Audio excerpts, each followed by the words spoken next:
Assalamualaikum warahmatullahi wabarakatuh. Perkenalkan, kami dari kelompok 5.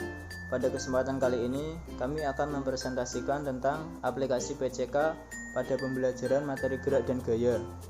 Anggota kelompok yang pertama Kristiani, yang kedua Zeti Tufatul Masrurah, yang ketiga Muhammad Arsyafi'i, yang keempat Rofi Kurniasari, yang kelima Lelatun Nasihah. Kami mengambil kompetensi dasar 1.2, yaitu menghormati dan menghayati ajaran agama yang dianutnya. 2.2 menunjukkan perilaku jujur, disiplin, tanggung jawab, peduli yang terdiri dari toleransi dan gotong royong, santun, percaya diri dalam berinteraksi secara efektif dengan lingkungan sosial dan alam dalam jangkauan pergaulan dan keberadaannya. 3.2 menganalisis gerak lurus, pengaruh gaya terhadap gerak berdasarkan hukum Newton dan penerapannya pada gerak benda dan gerak makhluk hidup. 4.2 menyajikan hasil penyelidikan pengaruh gaya terhadap gerak benda. Selanjutnya yaitu indikator pencapaian kompetensi dan tujuan pembelajaran. Indikator pencapaian kompetensi 3.2.1 mengklasifikasikan gerak pada benda GLB atau gerak lurus beraturan dan GLBB atau gerak lurus berubah beraturan. 3.2.2 menganalisis nilai kecepatan dan percepatan benda dengan mengaplikasikan rumus GLB dan GLBB. 3.2.3 menafsirkan pengertian gaya dan mengidentifikasikan macam-macam gaya. 3.2.4 menganalisis nilai resultan gaya sejajar dengan searah, selisih gaya-gaya sejajar dan berlawanan arah, serta gaya saling tegak lurus. 3.2.5 menjelaskan tentang hukum Newton pada gerak. 3.2.6 memberikan contoh penerapan hukum Newton dalam kehidupan sehari-hari. 4.2.1 melakukan penyelidikan tentang penerapan hukum Newton pada gerak makhluk hidup dan benda. 4.2.2 menyajikan hasil penyelidikan pengaruh gaya terhadap gerak benda dalam bentuk tulisan. Adapun tujuan pembelajaran melalui model pembelajaran PBL atau Problem Based Learning, peserta didik diharapkan mampu 3.2.1.1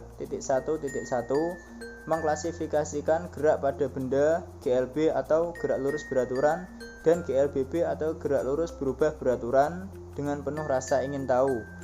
3.2.2.1 menganalisis nilai kecepatan dan percepatan pada benda dengan pengaplikasian rumus GLB dan GLBB dengan teliti dan percaya diri. 3.2.3.1 menafsirkan pengertian gaya dengan benar dan mengidentifikasi macam-macam gaya dengan rasa ingin tahu dan percaya diri. 3.2.4.1 menganalisis resultan gaya baik yang sejajar dan searah, sejajar dan berlawanan arah, serta gaya yang saling tegak lurus dengan rasa ingin tahu dan teliti. 3.2.5.1 menjelaskan tentang hukum Newton pada gerak dengan percaya diri. 3.2.6.1 memberikan contoh penerapan hukum Newton dalam kehidupan sehari-hari dengan percaya diri.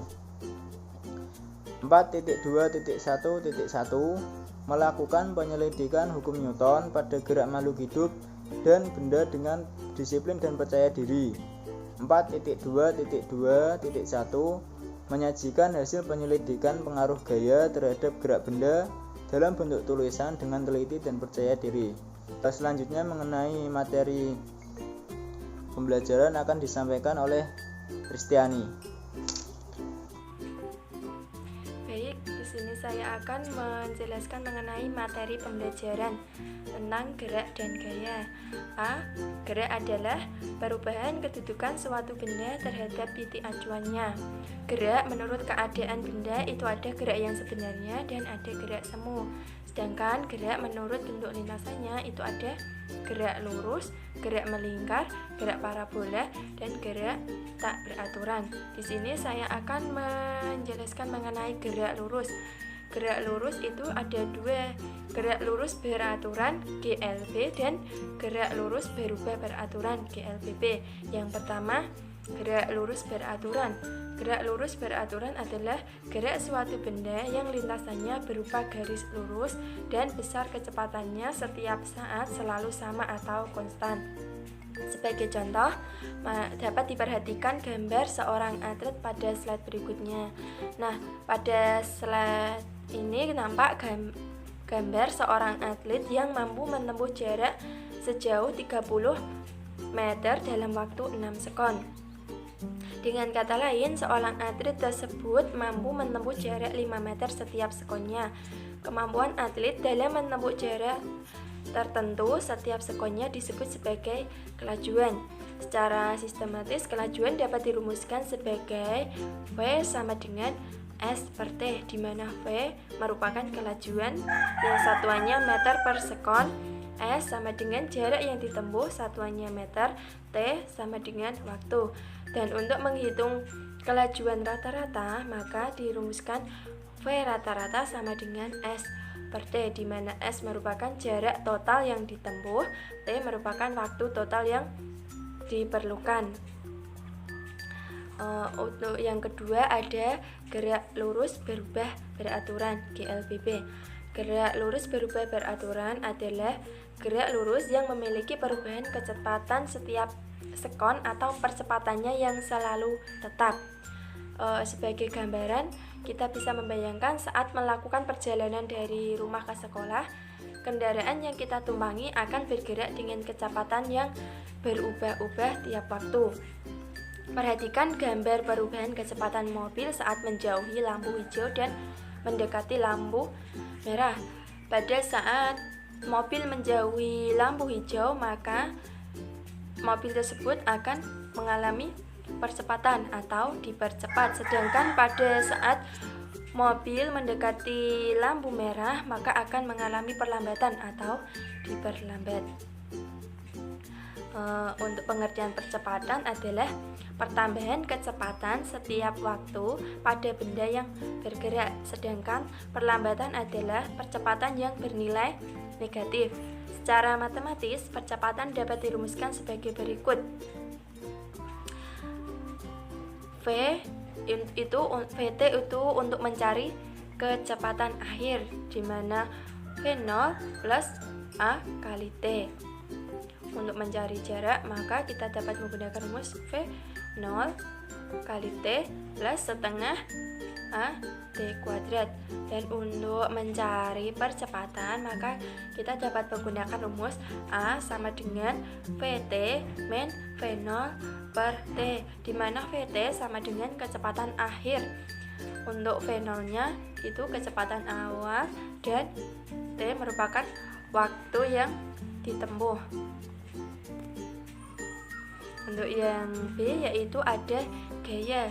Gaya merupakan tarikan atau dorongan. Akibat adanya gaya dapat menyebabkan terjadinya perubahan kecepatan dan perubahan bentuk suatu benda. Perubahan-perubahan yang terjadi pada akibat adanya gaya yaitu benda yang semula diam akan menjadi bergerak. Benda yang bergerak akan menjadi diam, menyebabkan perubahan bentuk benda dan arah gerak benda berubah. Persamaan rumus gaya yaitu F sama dengan M kali A, di mana F merupakan gaya dengan satuan Newton, M merupakan massa benda satuannya kilogram, dan A merupakan percepatan benda satuannya meter per sekon kuadrat. Selanjutnya ada gaya yang dapat dibedakan menjadi gaya sentuh dan gaya tak sentuh. Untuk gaya sentuh merupakan gaya yang memengaruhi benda dengan cara bersentuhan langsung dengan benda tersebut. Contohnya ada gaya otot dan gaya gesek. Nah, perhatikan gambar contoh gaya sentuh. Di situ ada seorang anak yang sedang memanah. Itu merupakan contoh dari gaya sentuh, gaya otot. Sedangkan ada gaya seorang siswa yang sedang mendorong meja. Untuk gaya tak sentuh merupakan gaya yang memengaruhi benda tanpa bersentuhan langsung dengan benda tersebut. Contohnya ada gaya magnet, gaya listrik, dan gaya gravitasi. Bisa diperhatikan gambar contoh gaya tak sentuh itu ada gaya magnet dan gaya gravitasi. Di situ ada gaya gravitasi buah yang jatuh dari pohonnya. Nah, ada macam-macam gaya. Macam gaya berdasarkan penyebabnya. Ada gaya listrik, yaitu gaya yang timbul karena adanya muatan listrik. Ada gaya magnet, gaya yang berasal dari kutub magnet yang berupa tarikan atau tolakan. Ada gaya pegas, yaitu gaya yang ditimbulkan oleh pegas. Ada gaya gravitasi, yaitu gaya tarik bumi yang berasal dari pusat bumi. Yang terakhir ada gaya gesekan, yaitu gaya yang ditimbulkan akibat gesekan dari dua permukaan benda yang saling bersentuhan. Selanjutnya ada resultan gaya. Resultan gaya itu sama dengan jumlah gaya. Gaya yang arahnya sama dapat diganti dengan sebuah gaya yang nilainya sama dengan jumlah kedua gaya. Gaya pengganti itu disebut resultan gaya yang dilambangkan dengan huruf R besar. Yang pertama ada gaya sejajar dan searah, di mana resultan gayanya itu bisa dijumlahkan F1 ditambah F2. Sedangkan ada gaya sejajar dan berlawanan arah. Resultan gayanya yaitu F1 dikurangi F2. Ada gaya saling tegak lurus, di mana resultan gayanya akar dari F1 kuadrat ditambah F2 kuadrat. Nah, selanjutnya ada hukum Newton tentang gerak yang akan disampaikan oleh Mbak Lailatun Nasihah. Selanjutnya yaitu hukum Newton tentang gerak. Yang pertama yaitu hukum 1 Newton. Jika resultan gaya yang bekerja pada benda yang sama dengan 0, maka benda akan tetap diam atau bergerak lurus dengan kecepatan tetap. Secara matematis dapat dituliskan dengan rumus sigma F sama dengan 0, yang artinya jumlah resultan gaya yang bekerja dalam benda yaitu sama dengan 0. Hukum 1 Newton disebut juga sebagai hukum kelembaban benda. Contoh hukum 1 Newton dalam kehidupan sehari-hari yaitu penumpang akan terdorong ke depan jika mobil yang ditumpanginya berhenti secara mendadak. Hal tersebut untuk mempertahankan posisi mula-mula dari penumpang. Yang kedua yaitu hukum 2 Newton.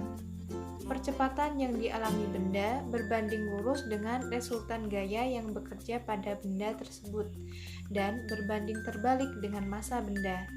Secara matematis ditulis dengan rumus A sama dengan sigma F per M, di mana A merupakan percepatan benda dengan satuan meter per sekon kuadrat, sigma F resultan gaya dengan satuan Newton, dan M merupakan massa benda dengan satuan kilogram.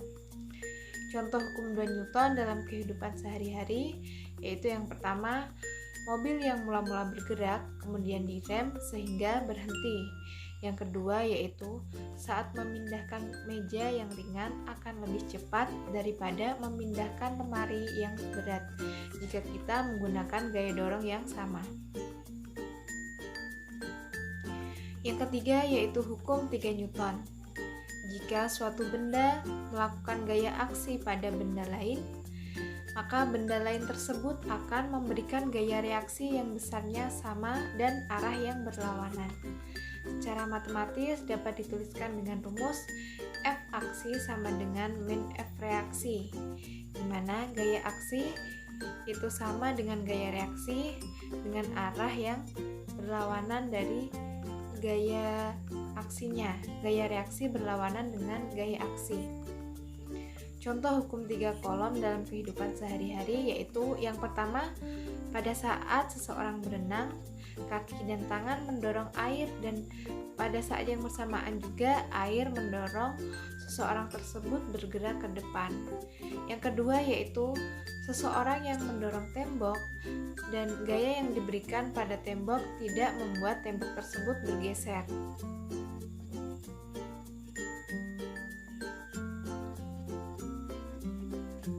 Model pendekatan strategi serta metode pembelajaran. Model pembelajaran yang kami pilih untuk materi gerak dan gaya ini yaitu PBL, Problem Based Learning. Tujuan pemilihan model ini yaitu untuk mengenalkan siswa tentang sebuah permasalahan kepada siswa agar nantinya siswa dapat menemukan sendiri solusi yang diberikan. Dengan penemuan solusi ini diharapkan peserta didik lebih terampil dalam memecahkan masalah yang diberikan.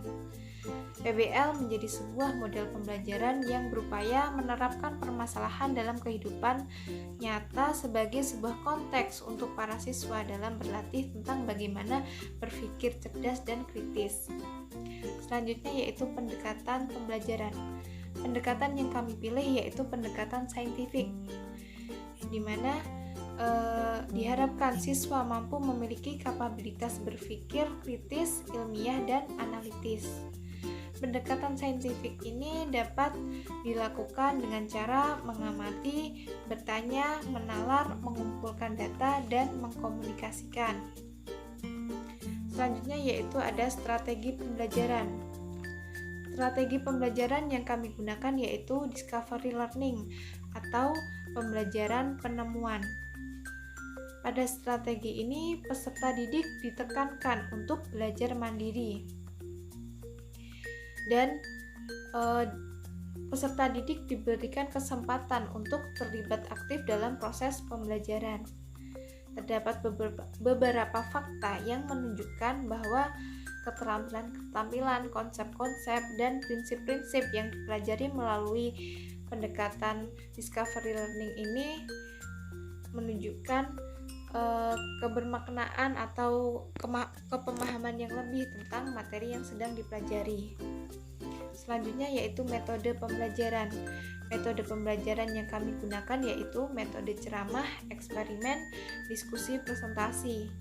Metode ceramah yaitu metode yang dilakukan oleh guru untuk menyampaikan materi atau penyampaian materi dari guru ke siswa tentang gerak dan gaya. Selanjutnya yaitu metode eksperimen. Di sini siswa diminta untuk melakukan penyelidikan tentang fenomena dalam kehidupan sehari-hari yang berkaitan dengan materi gerak dan gaya. Metode selanjutnya yaitu diskusi presentasi. Dari hasil penyelidikan, siswa berdiskusi dengan teman satu kelompoknya dan setelah didapatkan hasil, mempresentasikan hasil diskusinya tadi di depan teman-temannya satu kelas.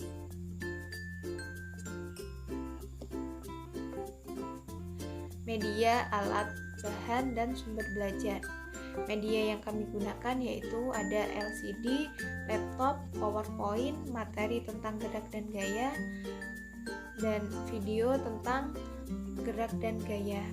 Alat dan bahan yaitu ada ATK dan buku.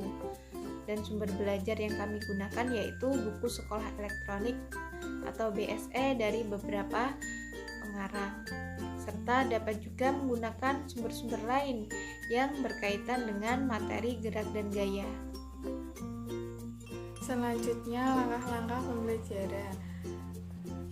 Pertemuan pertama, menggunakan sintak PBL. Yang pertama, stimulasi. Guru membuka pelajaran dengan mengucap salam, lalu mengajak siswa berdoa sebelum belajar. Guru menyampaikan tujuan pembelajaran dan materi yang akan dipelajari pada hari ini. Guru melakukan apersepsi dengan menanyakan kepada siswa, tahukah kalian alat transportasi mobil? Bagaimanakah kecepatan mobil saat menjauhi lampu hijau dan mendekati lampu merah? Peserta didik dibagi menjadi beberapa kelompok. Setiap kelompok beranggota 4-5 siswa. Selanjutnya, identifikasi masalah. Mengamati. Guru memutarkan video sebuah mobil yang sedang melewati medan yang menanjak, landai, dan menurun. Siswa diminta menemukan komponen GLB dan GLBB yang sedang terjadi saat mobil melalui jalan yang menanjak, landai, dan maupun turunan. Setiap kelompok melakukan diskusi untuk menentukan komponen GLB dan GLBB pada jalur yang dilalui mobil tersebut. menanya. Peserta didik menanyakan mengenai hal-hal yang kurang dimengerti terkait penyelidikan yang dilakukan. Selanjutnya, mengumpulkan informasi. Mengeksplorasi atau mengumpulkan informasi. Guru memberikan buku teks untuk panduan dalam melakukan penyelidikan terhadap masalah disajikan dan mencari informasi di LKS. Peserta didik mengumpulkan informasi dan mencatat hasil penyelidikan.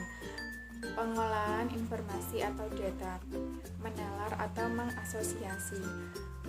Peserta didik secara berkelompok melakukan pengolahan terhadap jawaban yang sudah dikumpulkan. Peserta didik menjawab pertanyaan dengan melakukan penyelidikan melalui informasi yang didapatkan dalam buku teks, buku paket